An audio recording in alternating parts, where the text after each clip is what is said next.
বন্ধুরা, সবাই কেমন আছো বলো? আশা করি ভালো আছো, আর আমরা সবাই ভালো আছি, সুস্থ আছি। আর তোমরা সবাই ভালো থাকো আর আমাদের এরকমভাবেই ভালোবাসা দিতে থাকো, ঠিক আছে?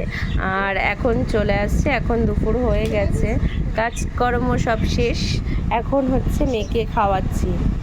আর ওর একটু পেটের প্রবলেম হচ্ছে বলে কাঁচকলা রান্না করেছিলাম, আর কাঁচকলা আলু দিয়ে শুকনোভাবে ওকে খাওয়াচ্ছি। আর এখানে আমার মেয়ে দেখো রান্নাবাটি খেলছে। এই খেলাবাটি, রান্নাবাটি, পুতুল খেলাগুলো দেখলে আমাদের নিজেদের কিন্তু সেই আগের কথা মনে পড়ে যায়। প্রত্যেকটা মেয়েরাই কিন্তু আগে এরকম রান্নাবাটি, পুতুল খেলতাম আমরা সবাই, প্রত্যেকটা মেয়েরাই খেলে। আর এই খেলাগুলো দেখলে পরে নিজেদের পুরনো স্মৃতিগুলো কিছু মনে পড়ে যায়, যে আমরাও না মামা, আমরাও এরকমভাবে খেলেছি, ভালো লাগে। কিন্তু এই যে স্নান করে আসছে কিন্তু খেলছে কাদা দিয়ে, এখন মাটি দিয়ে খেলছে, মানে ওকে আবার পরিষ্কার করাতে হবে।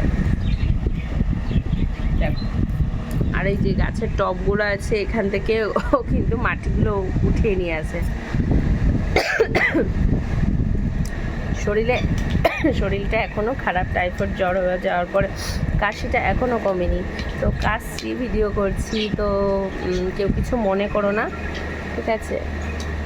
ওপরে মনে হচ্ছে হেলিকপ্টার যাচ্ছে, প্রচণ্ড আওয়াজ হচ্ছে।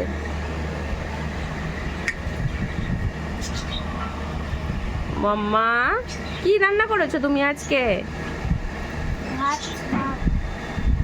হ্যাঁ,